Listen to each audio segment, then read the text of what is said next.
Breaking news చూస్తున్నాం. Putin పైన Trump సంచలన వ్యాఖ్యలు చేశారు. అయితే ఇరాన్ ఇజ్రాయెల్ కు ప్రస్తుతం పుతిన్ మధ్యవర్తిత్వం వహిస్తున్నట్టుగా తెలుస్తోంది. పుతిన్ ప్రకటనకి ఇప్పుడు కౌంటర్ ఇచ్చారు డొనాల్డ్ ట్రంప్. ముందుగా మీ సంగతి చూసుకోండి. ఇరాన్ ఉక్రెయిన్కి సంబంధించిన వార్లో రష్యా ఉక్రెయిన్ మీ యొక్క సంగతి చూసుకోండి. మీ మధ్యలో శాంతిని తీసుకురండి, మీ అంతు తెలుసుకోండి. కానీ మధ్యలో వచ్చి నువ్వేం చేసినట్టుగా డొనాల్డ్ ట్రంప్ ఇప్పుడు పుతిన్కి వార్నింగ్ ఇచ్చినట్టుగానే ఉంది, పుతిన్కి కౌంటర్ వేసినట్టుగా ఉంది. సో ప్రస్తుతానికి జెలెన్స్కీతో మధ్యవర్తిత్వం చేసుకోవాలంటూ కామెంట్ చేశారు ఆయన. ఉక్రెయిన్ పైన యుద్ధాన్ని ఉద్దేశిస్తూ ట్రంప్ కౌంటర్ చేశారు. సో ప్రస్తుతానికి డొనాల్డ్ ట్రంప్ యొక్క వ్యవహారం పెద్ద ఎత్తున సంచలనంగా మారింది. ఆయన ఎవరితో స్నేహాన్ని ఓర్చుకోలేకపోతున్నారు, ఒకరితో మిత్రుత్వాన్ని నేర్చుకోలేకపోతున్నారు, ఆయన తంటే ఎవరైనా గొప్ప వాళ్ళు ఉన్నారన్నా ఓర్చుకోలేకపోతున్నారు. ఏదో ఒక రకంగా ప్రపంచ దేశాల్లో ఆయనే అగ్రజుడు, ఆయనంతటి వాడేలేడన్నట్టుగా చర్చించాలని ఒక మాట అయితే చాలా క్లియర్గా డొనాల్డ్ ట్రంప్ వ్యవహారంలో అర్థమవుతోంది. సో రష్యా ఉక్రెయిన్ యుద్ధానికి సంబంధించి మీ అంతటా మీరు చూసుకోండి. మీరు ఇరాన్ ఇజ్రాయెల్కి సంబంధించిన యుద్ధంలో మధ్యవర్తిత్వం వహించాల్సిన అవసరం లేదు అనే కామెంట్ డొనాల్డ్ ట్రంప్ చేసుకొచ్చారు. అంతకంటే ముందు క్షణాల్లోనే ఆపేస్తా, నిమిషాల్లోనే ఆపేస్తా, నేను వచ్చాక చూడండి సంగతి ఎలా ఉంటుందో, నేనేంటో చూపిస్తా అని చెప్పినటువంటి డొనాల్డ్ ట్రంప్ ఇప్పుడు ఆఖరికి వస్తే రష్యా ఉక్రెయిన్ యుద్ధాన్ని ఆపలేకపోయారు, ఇరాన్ ఇజ్రాయెల్ యుద్ధాన్ని ఆపకపోగా ఇజ్రాయెల్ని మరింతగా రెచ్చగొట్టి ఇరాన్ పైన దాడి చేయిస్తున్నారు, ఇజ్రాయెల్ వైపుగా నిలబడుతున్నారు. G7 దేశాల నుంచి ఒకరోజు ముందుగానే ఆయన బయలుదేరి వెళ్ళిపోయారు. ఎటు చూసినా డొనాల్డ్ ట్రంప్ యొక్క వ్యవహార శైలి, ద్వంద్వ వైఖరి, డబుల్ టంగ్ అంతా కూడా కాస్త ఆందోళనకరంగానే ఉంది. ప్రపంచ దేశాల్లో అశాంతిగానే ఆయన ఇప్పుడు మాట్లాడుతున్నట్టుగా ఉంది. సో పుతిన్ ఇప్పటికే అమెరికా పైన కాస్త గుర్రుగా ఉన్నాడు. ఉక్రెయిన్కి ఇండైరెక్ట్గా సపోర్ట్ చేస్తూ పుతిన్ని ఏకంగా పిచ్చివాడంటూ అమెరికా అధ్యక్షుడు డొనాల్డ్ ట్రంప్ సంబోధించడం పైన కాస్త ఆగ్రహంతో ఉన్నారు. ఈ నేపథ్యంలో నిన్న ఫస్ట్గా రష్యా అధ్యక్షుడు పుతినే డొనాల్డ్ ట్రంప్కి విషయం చెప్పుకొచ్చారు. మీరు కావాలని ఇజ్రాయెల్ని రెచ్చగొట్టి ఇంకా దాడులకు ఉసుగొలుపుతున్నారు, మీరు ఇంకా ఎస్కలేట్ చేస్తున్నారు, యుద్ధాన్ని ఇంకా రెచ్చగొడుతున్నారు, దాన్ని ఇంకా ఆజ్యం పోస్తున్నారు. అలా కాకుండా మీరు కొంచెం వెనకడుగు వేయండి, డైరెక్ట్గా ఇరాన్ పైన యుద్ధం చేయాల్సిన అవసరం లేదు, అలా చేయకూడదనేటువంటి మాటని రష్యా నుంచి అటు వైట్ హౌస్కి ఒక సమాచారం వెళ్ళినట్టు తెలుస్తోంది. అంతకంటే ముందు డొనాల్డ్ ట్రంపే వేడుకున్నాడు. ఆయన ఎక్స్ ఖాతాలో చెప్పాడు, ఆయన నేను రష్యా అధ్యక్షుని అడిగాను, ఇరాన్కి మాకు సత్సంబంధాలు బాగా లేవు, ఇరాన్ నా పైన తప్పుడుగా భావిస్తోంది, ఆ డీల్ పైన సంతకం చేయమంటే నువ్వెవడవయ్యా నాకు చెప్పడానికి అన్నట్టుగా నాపై వ్యతిరేకిస్తోంది. సో ఈ నేపథ్యంలో ఇరాన్కి అమెరికాకి మధ్య సంధి కుదుర్చండి అని చెప్పి రష్యా అధ్యక్షుడు పుతిన్ని డొనాల్డ్ ట్రంప్ అడిగాడు. కానీ డొనాల్డ్ ట్రంప్ అడిగినటువంటి మాటని రష్యా అధ్యక్షుడు చాలా సీరియస్ తీసుకొని మంతనాలు ప్రారంభించడం స్టార్ట్ చేస్తే ఇప్పుడు ఏకంగా అమెరికా ఇరాన్ మధ్య డైరెక్ట్ యుద్ధం జరిగేలా కనబడుతోంది. డైరెక్ట్గా అమెరికానే యుద్ధం చేస్తాం, మాకు సుప్రీం లీడర్ అలీ ఖమేనీ ఎక్కడున్నాడో తెలుసు, ఎక్కడ దాక్కున్నాడో తెలుసు, అక్కడెక్కడ న్యూక్లియర్ స్థావరాలు ఉన్నాయో తెలుసు, much more bigger than that, over and over again nuclear bomb ఉండదు, అలీ ఖమేనీ మూర్ఖుడు, ఇలాంటి మాటలు అమెరికా మాట్లాడుతుందంటే ఇక్కడ ఇంకెక్కడి సంధి కుదుర్చడం, ఇంకెక్కడ సఖ్యత కుదుర్చడం. సో పుతిన్ మళ్ళీ చెప్పి ఏం చేస్తారంటే, మీరు అలా చెప్పారు, నేను ప్రయత్నం చేస్తున్నాను, కానీ మీరు మాత్రం మళ్ళీ దాడి చేస్తానంటున్నారు, అది సబబు కారు, దాడి చేయకండి, మీరు డైరెక్ట్గా ఇన్వాల్వ్ అవ్వకండి, దానికి ఒక ముగింపు పలుకుదాం, దానికి ఒక ఫుల్ స్టాప్ పెడదాం అనేటువంటి ఒక మాటని పుతిన్ మాట్లాడుకొచ్చని తెలుస్తోంది. అయితే పుతిన్ మాటలకి కామెంట్ చేశారు డొనాల్డ్ ట్రంప్. ప్రస్తుతం ఆయన ఏమంటున్నారంటే, డైరెక్ట్గా మీ సంగతి ఏంటో తెలుసుకోండి, మీరు ఇందులో ఇన్వాల్వ్ అవ్వకండి, ఉక్రెయిన్కి రష్యాకి మధ్య వార్లో మీ అంతూ మీరు తేల్చుకోండి, మీ సంగతి మీరు చూసుకోండి, అనవసరంగా దీంట్లో ఇన్వాల్వ్ అయిపోయి మీరు కూడా ఇబ్బందుల పాలు కావద్దన్నట్టుగానే ట్రంప్ చాలా సీరియస్గా చెప్పినట్టు తెలుస్తోంది, సెటార్ వేసినట్టు తెలుస్తోంది. ఎస్, అసలు ఈ సెటార్ల పైన ఏ రకంగా చర్చ జరుగుతోంది, అసలు డొనాల్డ్ ట్రంప్ యొక్క ద్వంద్వ వైఖరి, డబుల్ టంగ్ ఎలా చూడాలి, మరిన్ని అప్డేట్స్తో మా ప్రతినిధి సచిన్ సిద్ధంగా ఉన్నారు లైవ్లో. Yes Sachin, so Donald Trump యొక్క వ్యవహార శైలి చాలా ఆందోళనకరంగా ప్రపంచ దేశాల్లో కూడా, ముఖ్యంగా భారతదేశంలో అయితే చీదరించుకుంటున్నారు, చీకొడుతున్నారు. ఆయన వ్యవహార శైలి ఏం అర్థం కావడం లేదు.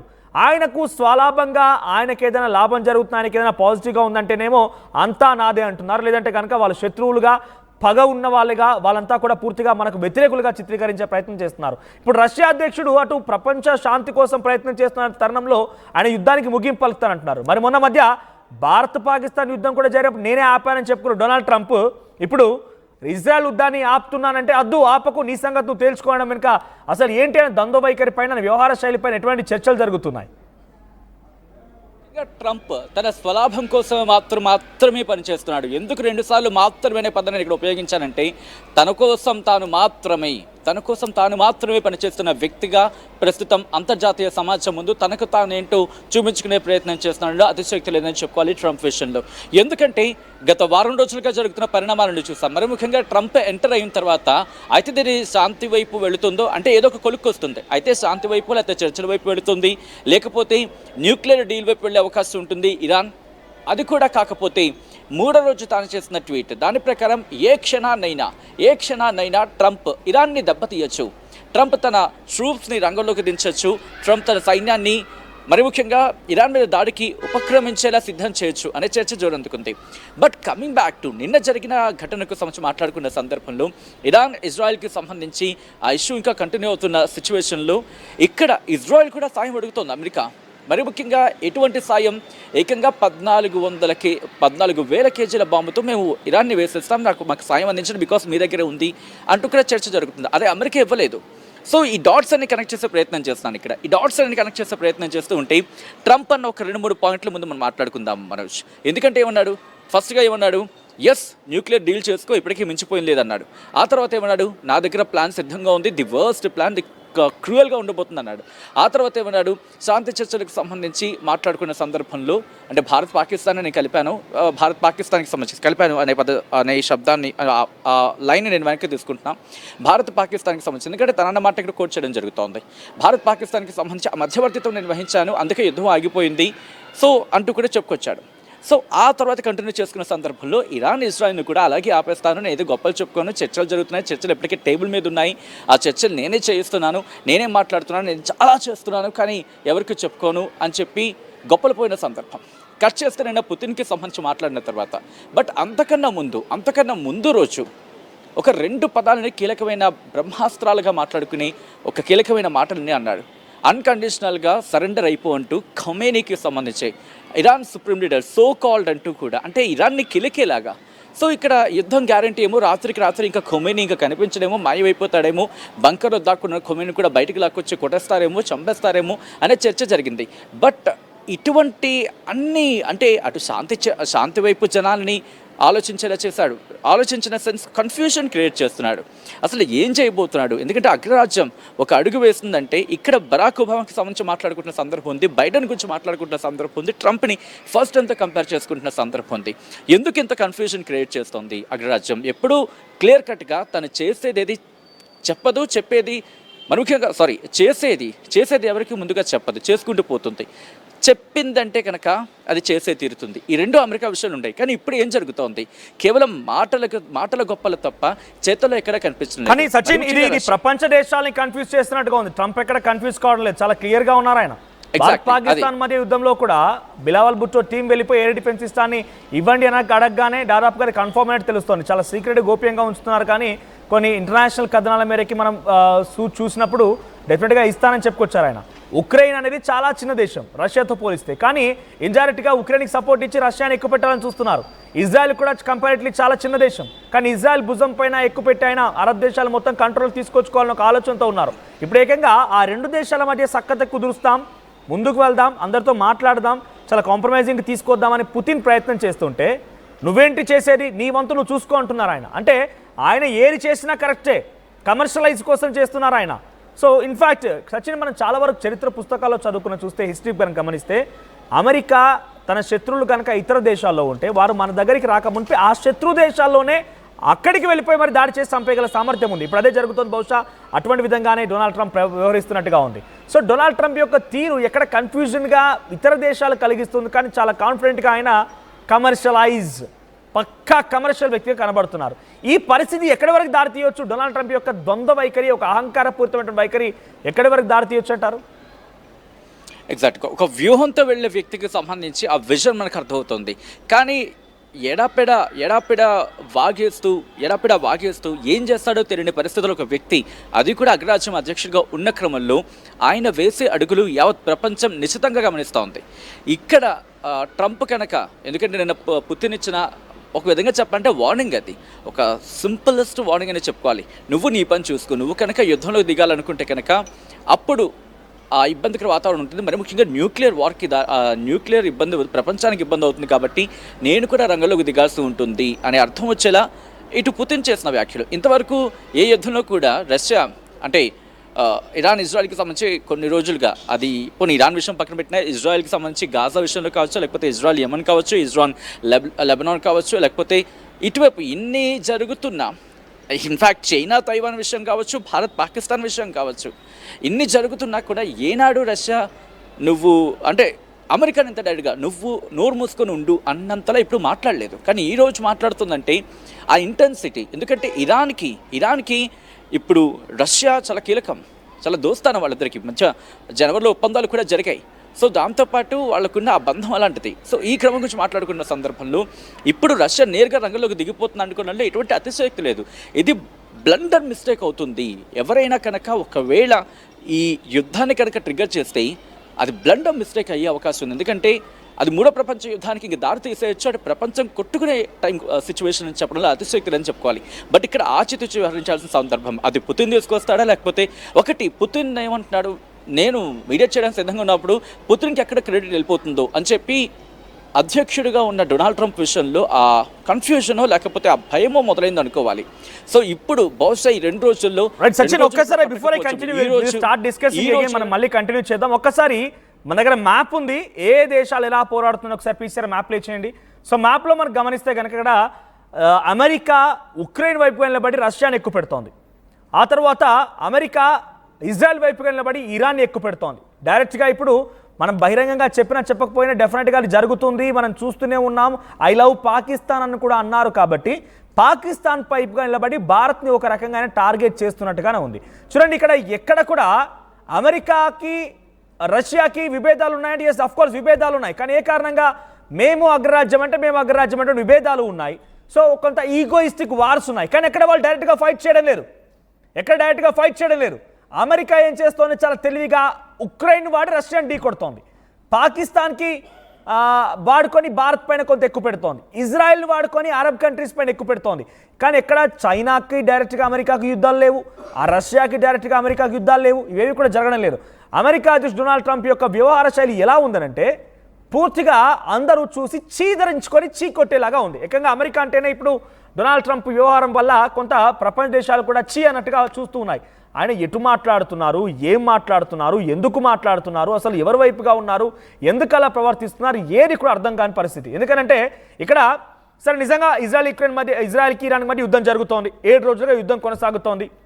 దీనికి అసలు కారణం ఏంటి, వారిద్దరి మరి ఐడియాలజికల్ యుద్ధం ఏదో. దాంట్లో అమెరికా వెళ్ళిపోయి ఇజ్రాయెల్ డైరెక్ట్గా బహిరంగంగా దిగిపోయి నేను ఇరాన్ అధ్యక్షుడు అలీ ఖమేనీ ఎక్కడున్నారు, Iran supreme leader Ali Khamenei ఎక్కడున్నారు ఆయన తెలుసుకున్నాను, అక్కడ న్యూక్లియర్ స్థావరాల్ని పేల్చేస్తాను, అక్కడ డైరెక్ట్గా యుద్ధంలోకి దిగిపోతాను, అక్కడి వారు అంతు తేలుస్తాను, నరకం చూపిస్తాను మాటలు మాట్లాడాల్సిన సిచ్యువేషన్, మాట్లాడాల్సినటువంటి వ్యక్తిగత అవసరం అమెరికాకు లేదు. కానీ అరబ్ కంట్రీస్ పైన కంట్రోల్ తీసుకురావడం ఒక ఆలోచనతో ఉన్నారు ఆయన. సో ఇలా ఎక్కడికి వెళ్ళినా ఎక్కడో ఉన్న అమెరికా, మిడిల్ ఈస్ట్ కంట్రీస్ ఇక్కడ ఉన్నాయి, ఆయనకి ఎటువంటి అవసరం కానీ అంతటి ఆవశ్యకత కానీ లేదు. కానీ ఎందుకు వస్తున్నారు, ప్రపంచం మొత్తాన్ని తనను శాసించాలని ఒక దురుద్దేశంతో ఉన్నారు. కాబట్టి మరి గతంలో ఎప్పుడు రకంగా జరగలేదే, అమెరికా ప్రతి దాంట్లో ఇంత ఇన్వాల్వ్ కాలేదే. డొనాల్డ్ ట్రంప్ వచ్చిన తర్వాత ఆయన కొత్తగా 47 అధ్యక్షుడు అయిన తర్వాత ఈ రకంగా జరుగుతోంది. కానీ గతంలో ఎన్నడూ కూడా ఈ స్థాయిలో అది బైడెన్ ఉన్నా, అంతకంటే మునుపు ఇంకెవరు అధ్యక్షుడిగా పనిచేసినా కూడా బహుశా హిస్టరీలో మనం చదివినా కూడా డైరెక్ట్గా అమెరికా ప్రెసిడెంట్లు వచ్చి ఒక యుద్ధాన్ని రెచ్చగొడతామని, ఒక యుద్ధాన్ని ఆపేస్తామని, ఒక యుద్ధాన్ని ఇంకేదో చేస్తామని ఎవరు కూడా ప్రయత్నం చేయలేదు. వాళ్ళు కొద్దో గొప్ప కొంత హ్యూమనిటేరియన్ గ్రౌండ్స్లో ఆలోచించి ఉంటారు. కానీ ఈయన కంప్లీట్ కమర్షియలైజ్డ్గా ఉన్నాడు, కంప్లీట్గా ఒక బిజినెస్ మ్యాన్గా ఉన్నాడు. ఎక్కడ ఉన్న అమెరికాకి రష్యాతో, చైనాతో, పాకిస్తాన్తో, ఇజ్రాయెల్తో, ఇరాన్తో, ఇండియాతో ఈ గొడవల మధ్య ఇన్వాల్వ్ కావడం ఏంటి, ఆయన వచ్చి ఇక్కడ ఏదో కంట్రోల్ చేస్తానడం ఏంటి, కంట్రోల్ చేశాడనుకో నిజంగానే భారత్ ఇండియా మధ్య భారత్ పాకిస్తాన్ మధ్య కంట్రోల్ చేశారంటే ఓకే కంట్రోల్ చేశావు అని చెప్పి అందరూ భావించాలని ఒక ఆలోచనతో ఉన్నారు. కాబట్టి కంట్రోల్ చేశానని చెప్పి చెప్పుకోవడంలో ఆయన కొంత సఫలీకృతం అయిపోయారు ప్రపంచ దేశాల వరకు అయితే. కానీ మన భారతీయ పౌరులకు తెలుసు నిజాలు ఏంటనేది. కానీ ఇరాన్ ఇజ్రాయెల్ వార్ ఎందుకు కంట్రోల్ చేయలేకపోతున్నావు, రష్యా ఉక్రెయిన్ వార్ ఎందుకు కంట్రోల్ చేయలేకపోతున్నావు, ఇంకా చిన్న చితక దేశాలు చాలానే ఉన్నాయి, ఏదో ఒక సమస్యతో కొట్టుమిట్టాడుతున్నాయి. పోనీ ఇవన్నీ పక్కన పెడదాం. నీ దేశంలో జరిగేటువంటి కొన్ని అంతర్యుద్ధాలను కూడా తట్టుకోలేనటువంటి డొనాల్డ్ ట్రంప్ ఇతర దేశ అధ్యక్షులపై రకంగా మాట్లాడడం కావాలనే ఒక రెచ్చగొట్టే తత్వంగా కనబడుతోంది. ఇప్పుడు ఎందుకు ఇంతలా డీటెయిల్గా మాట్లాడాల్సి వస్తుంది అంటే పుతిన్ గురించి ఆయన తప్పుగా మాట్లాడారు. పుతిన్ మీ పని మీరు తేల్చుకోండి, మీ సంగతి మీరు చూసుకోండి అని చెప్పి ఆయన మాట్లాడడం కాస్త ఆసక్తిని, కాస్త ఆందోళన కూడా కలిగిస్తోంది. ఎస్ సచిన్, సో ఇక్కడ మనం చాలా క్లియర్గా మ్యాప్ కూడా డిస్ప్లే చేసాం. ఎక్కడో ఉన్న అమెరికా మిడిల్ ఈస్టర్న్ కంట్రీస్కి వచ్చి ఇక్కడ జరిగేటువంటి యుద్ధాలను రెచ్చగొడుతోంది, తమ బిజినెస్ని చేస్తోంది, తమకు పెట్టుబడులను ఇక్కడ సంపాదించుకోగలుగుతోంది, ఇక్కడ బిజినెస్ కాంట్రాక్ట్స్ తీసుకుంటోంది. అంతా వాళ్ళు ఉండేరు అక్కడైతే మొత్తం జరిగే వ్యవహారం అంతా ఇక్కడ చక్కదిద్దుతోంది. అంటే ఏంటి అమెరికా అధ్యక్షుడు డొనాల్డ్ ట్రంప్ యొక్క వ్యవహారం ఎందుకు ఇలా మారిపోయింది? ఇందాక నేను చెప్పినట్టుగా గతంలో చాలామంది అధ్యక్షులు మారారు, కానీ ఎప్పుడు కూడా ఈ స్థాయిలో ఈ రకంగా జరిగిన సంఘటనలు లేవు. ఎందుకు ట్రంప్ ఇంత సీరియస్గా తీసుకున్నారు? ట్రంప్ యొక్క అసలు ఉద్దేశం ఏమై ఉంటుంది? America great again, MAGA make America great again కాస్త మావా మేక్ అమెరికా వర్స్ట్ అగైన్ అంటే ఒక చర్చ జరుగుతున్న అర్థం చేసుకోవచ్చు. ఎందుకంటే కనుక అమెరికాలో గత చరిత్రలో ఎప్పుడూ లేని విధంగా ఇంతటి కన్ఫ్యూజన్, ఇంత క్లారిటీ లేకుండా ప్రపంచాన్ని కన్ఫ్యూజన్ గురి చేసే ప్రయత్నంలో భాగంగా ఉంది అని ఒక చర్చకి మొదలైందంటే అర్థం చేసుకోవచ్చు. ఎందుకంటే ట్రంప్ తీసుకున్న నిర్ణయం అన్డౌటెడ్లీ అది యావత్ ప్రపంచాన్ని ఇంపాక్ట్ చూపించబోతోంది, ఇంపాక్ట్ఫుల్ నిర్ణయం కాబోతోంది. బట్ ఈ తరుణంలో ట్రంప్ ఏం చేయబోతున్నాడు? అది కదా క్వశ్చన్. ఇప్పుడు బెంజమిన్ నెతన్యాహు ఏమంటున్నాడు? హాస్పిటల్ మీద దాడి చేస్తారు కదా, దీనికి ఎగ్జాక్ట్ ఫుల్ ప్రైస్ మీరు చెల్లించాల్సి ఉంటుంది అంటున్నాడు. అంటే ఇప్పుడు ఇజ్రాయెల్ మళ్ళీ దాడులు చేయబోతోంది, ఇది క్లియర్ కట్. ఎందుకంటే కొద్దిసేపటి క్రితం ఇజ్రాయెల్ ప్రధాని బెంజమిన్ నెతన్యాహు చెప్పడానికి అర్థం చేసుకోవచ్చు. ఇంట్రెస్టింగ్, ఇక్కడ ఇంకొక మాట చెప్పుకోవాలి మనోజ్. ఇటు ఇజ్రాయెల్కి అమెరికాకి సంబంధించి మాట్లాడుకునే సందర్భంలో బలవంతంగా అమెరికాతో, మరి ముఖ్యంగా ట్రంప్తో వెళ్తోంది ఇజ్రాయెల్ అనే మాట వినిపిస్తోంది.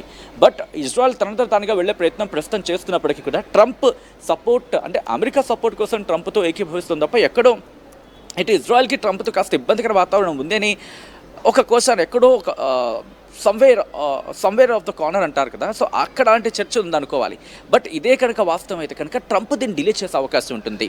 దీన్ని అడ్వాంటేజ్ తీసుకొని ఇజ్రాయెల్కి సంబంధించి ఇజ్రాయెల్ని బేస్ చేసుకొని ఇరాన్ని బ్లాక్మెయిల్ చేసి ఆ న్యూక్లియర్ అంశాన్ని ఇంకా తెర మీద తీసుకొచ్చే అవకాశం ఉంటుంది. బట్ ఇది ఎన్ని రోజులు వెళ్తుంది? ఇది ఇరాన్ ఏముంటుంది, న్యూక్లియర్ డీల్కి ఒప్పుకునే లేదు, ఇది మేము మా కోసం జస్ట్ నార్మల్గా మేము తయారు చేసుకుంటుంది, ఇట్స్ నాట్, అది ఎవరికి హాని చేసేందుకు కాదని చెప్పి ఇరాన్ చెబుతోంది. సో ఇక్కడ న్యూక్లియర్ డీల్ విషయంలో చర్చకు వచ్చే అవకాశం ఎక్కడ కనిపించట్లేదు. ఒకవేళ జరగాల్సి ఉండిన పక్షంలో మొన్నే జరగాల్సి ఉండింది అమెరికాకి ఇరాన్కి మధ్య న్యూక్లియర్ డీల్ అంశం. బట్ ఇప్పటివరకు ఆ చర్చ లేదు, చర్చలు ముందుకు వెళ్ళే అవకాశం లేదంటూ స్వయం ఇరానే చెబుతోంది. ఈరోజు ఇరాన్ ఇజ్రాయెల్కి సంబంధించి హాస్పిటల్ మీద దాడి చేసిన క్రమంలో ఇజ్రాయెల్ ఏముంటోంది, దీనికి పూర్తి మూల్యం, full price, you have to pay the full price అంటోంది. అంటే పూర్తిగా భారీ మూల్యం మీరు చెల్లించుకోవాల్సి ఉంటుందని చెప్పి బెంజమిన్ నెతన్యాహు చెప్పుకొచ్చాడు. దాంతోపాటు పెజెష్కియాన్, ఆ దేశ అధ్యక్షుడు ఇరాన్కి సంబంధించి, ఇరాన్ అధ్యక్షుడు పెజెష్కియాన్ ఏమంటున్నాడు, ఇంకొన్ని రోజులు ఉపయోగపట్టండి పూర్తిగా క్లియర్ అయిపోతుందంటూ. అంటే రెండు వైపుల మాటల తూటాలు అయితే మాత్రం బీభత్సంగా ఉన్నాయి, దాడులు తీవ్రతరం అవుతున్నాయి. అమెరికా అడుగు పెడితేనే ఇప్పుడు దీనికి ఒక కొలిక్కొచ్చే అవకాశం ఉంటుంది. ఎందుకు అమెరికా అడుగు పెడితేనే సమస్య అందరికీ రావచ్చు. అంటే అఫ్కోర్స్ వస్తే కనుక ఏం జరుగుతుందని చెప్పి ఇజ్రాయెల్ విషయంలో ఏముంటుంది, ఇరాన్ ఏముంటుంది, అమెరికా ఇజ్రాయెల్ నీ చేతిలోనే ఉంది కదా, నువ్వు చెప్తే వింటుంది కదా, మధ్యవర్తిత్వం దేనికి, ఇంకా నీ మధ్యవర్తిత్వం దేనికి, నువ్వు మాట్లాడితే ఇజ్రాయెల్ కామ్ అయిపోతుంది, మాకు సంబంధం లేదు, నువ్వు ఈ యుద్ధం నువ్వు మొదలు పెట్టావు కదా కాబట్టి అని చెప్తా ఉంది. కాబట్టి ట్రంప్ తీసుకున్న నిర్ణయం చాలా ఇంట్రెస్టింగ్ ఉండబోతోంది, యావత్ ప్రపంచం ఉత్కంఠగా ఎదురు చూస్తోంది. బట్ నిర్ణయం ఆలస్యం అయితే కనుక ఈ ప్రపంచం భారీ మూల్యం చెల్లించుకోవాల్సి వస్తుందేమో అని ఒక చర్చ అయితే జరుగుతోంది. సో ప్రస్తుతానికి అయితే అదే ఒకసారి చూడాలి. ఎందుకంటే బెంజమిన్ నెతన్యాహు చెప్పిన దాని ప్రకారం ఒకవేళ భారీ అటాక్ వెళ్ళే అవకాశం కనిపిస్తుంది ఈరోజు ఇరాన్ మీద ఇజ్రాయెల్ హాస్పిటల్ మీద దాడితో మనవచ్చు. Right, thank you Sachin. So మొత్తం మీద డొనాల్డ్ ట్రంప్ యొక్క వ్యవహార శైలి, ద్వంద్వ వైఖరి, డబుల్ టంగ్స్, అర్థం కాని పరిస్థితి. కానీ చాలా క్లియర్గా ఒకటే చెప్తున్నాను, ఇఫ్ ఇన్ ఫ్యాక్ట్ మీరు కూడా ఒకసారి క్రాస్ చెక్ చేసుకోండి, అమెరికా అధ్యక్షులుగా చాలామంది వివరించారు. ఈయన 47వ ప్రెసిడెంట్ ఆయన. సో అంతకంటే ముందు చాలామంది వ్యవహరించారు. కానీ ఎటువంటి యుద్ధాల్లో కూడా ప్రత్యక్షంగా మేము వస్తామని, మేమే రంగంలోకి దిగుతామని, లేకపోతే ఈయనలాగా ఓ దేశానికి మధ్య కయ్యం పెట్టడం, ఇంకో దేశానికి మధ్య చిన్నగా అలా టచ్ చేసి వెళ్ళడం, వారిద్దరి మధ్య కయ్యం పెట్టి, ఇలాంటి ఎటువంటి ఒక ఉద్రిక్తత పరిస్థితి దారితీసిన దాఖలాలు లేవు. కానీ డొనాల్డ్ ట్రంప్ ఏమనుకుంటున్నారంటే ప్రపంచ దేశాలు మొత్తం నా మాటే వినాలి, ప్రపంచాన్ని నేనే శాసించాలని ఒక బహుశా అదే ఐడియాతో ఉన్నారు కాబోలు. అందుకే ఆయన ఈ రకంగా వ్యవహరిస్తూ ఉన్నారు. సో రష్యా యుక్రెయిన్ యుద్ధాన్ని క్షణాల్లోనే ఆపేస్తాను, కనురెప్పపాటును ఆపేస్తాను, నేను అధ్యక్షుడైన తర్వాత ఇరాన్ యుద్ధం ఇక ఉండదు, దానికి ముగింపు పలుకుతాను, ఎన్ని రోజులుగా జరుగుతుంది నాన్సెన్స్ యుద్ధం, ఏదో ఒకటి తేల్చుకొని క్లోజ్ చేసుకుంటూ అయిపోతుంది కదనే మాటని ఎలక్షన్ క్యాంపెయిన్లో మాట్లాడారు డొనాల్డ్ ట్రంప్. కానీ ఇప్పుడు దానికి యుద్ధానికి ముగింపు పలకకపోగా డైరెక్ట్గా యుద్ధంలోకి దిగుతాను, న్యూక్లియర్ బాంబుని పేల్చేస్తాను, ఫరోడో ప్లేస్లో నేను దాడులు చేస్తాను, అక్కడ అండర్ గ్రౌండ్లో న్యూక్లియర్ స్థావరాలు ఉన్నాయి, నేను సుప్రీం లీడర్ అలీ ఖమేనీని చంపేస్తాను, ఇటువంటి వ్యాఖ్యలు చేస్తూ రెచ్చిపోవడంతో రష్యా ఏం చేసిందనంటే ఈ వ్యాఖ్యలు సరైనవి కాదు, మీ వాటల్ని వెనక్కి తీసుకోండి, న్యూక్లియర్ బాంబ్ని పేల్చడం అంత ఈజీ కాదు, అలా అది మీరు మాట్లాడటం ఎస్కలేట్ చేసినట్టుగా ఉంది, ఇంకా యుద్ధాన్ని పెంచినట్టుగానే ఉంది, సో మీరు అలా మాట్లాడకూడదని మాటను మాట్లాడితే ఇప్పుడు ఏకంగా డొనాల్డ్ ట్రంప్ పుతిన్కి కౌంటర్ ఇచ్చారు. ఏమన్నారంటే డైరెక్ట్గా నీ సంగతి నువ్వు చూసుకో, నీ పని నువ్వు చేసుకొని ఎటువంటి ఇబ్బందులు లేకుండా నీ సంగతి నువ్వు చూసేసుకో, నువ్వు రష్యా ఉక్రెయిన్ మధ్య ఆ యుద్ధం ఏదైతే ఉందో జెలెన్స్కీతో మాట్లాడి కుదుర్చుకో, కానీ నువ్వు మధ్యలో వచ్చి ఇరాన్ ఇజ్రాయెల్ యుద్ధాన్ని ఆపాల్సిన అవసరం లేదు, నువ్వు పెద్దగా మాట్లాడకు, ఇన్వాల్వ్ అవ్వకనేటువంటి ఒక వార్నింగ్ని రష్యా అధ్యక్షుడు పుతిన్ పైన డొనాల్డ్ ట్రంప్ ఇచ్చారని చెప్పుకోవాలి. సో ప్రస్తుతానికి ఆయన వ్యవహార శైలి ఒక స్వయం ప్రకటిత మేధావి, స్వయం ప్రకటిత ప్రపంచ దేశాధినేతగా ఆయన ప్రకటించుకుంటూ ఉన్నారు. సో డొనాల్డ్ ట్రంప్ యొక్క వ్యవహారం అలానే కనబడుతోంది. సో డెఫినెట్గా ఆయన ఐ లవ్ పాకిస్తాన్ అన్నప్పుడు అర్థం చేసుకోండి, ఇక భారతీయులందరం డొనాల్డ్ ట్రంప్ని ఎలా గౌరవించాలి, ఎలా కీర్తించాలి అనేది మీరు డిసైడ్ చేసుకోండి. ఒకసారి మీ కామెంట్ ఏంటో తెలియజేయండి.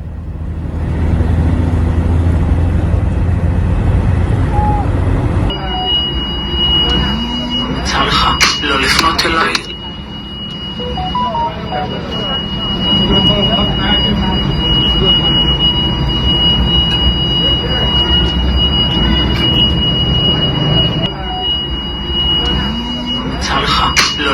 אליי.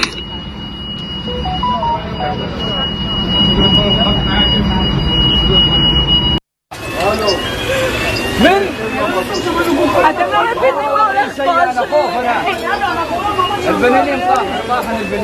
תראו מה קרה לי לבית חולים. תראו. פה עמדתי.